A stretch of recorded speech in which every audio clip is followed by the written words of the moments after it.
ही गोष्ट आहे मालदुगीच्या एका सामान्य महिलेची, जी आपल्या कुशल हातांनी फक्त वस्तू घडवत नाही तर स्वतःचं नवं आयुष्य घडवत आहे. शेतमजुरी करून आपल्या घरचा खर्च चालवायची आज बांबूपासून हस्तकलेच्या माध्यमातून स्वतःचे जीवन बदलत आहे. माझं नाव वैशाली मडावी आहे. मी मालदुगीची राहणारी आहे आणि आधी शेतमजुरी करायची. नंतर मग इथे मालदुगीला आम्हाला प्रशिक्षण देण्यात आले. त्याच्यामुळे आम्हाला राड आणि पट्टी आणि फ्लावर पण बनवायला शिकवले आणि ते आम्ही शिकले आणि छान काम करतो.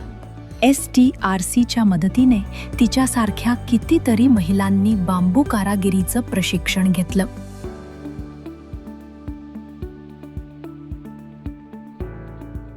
आणि आज त्या केवळ कुटुंबासाठी नव्हे तर स्वतःच्या ओळखीसाठी काम करत आहे.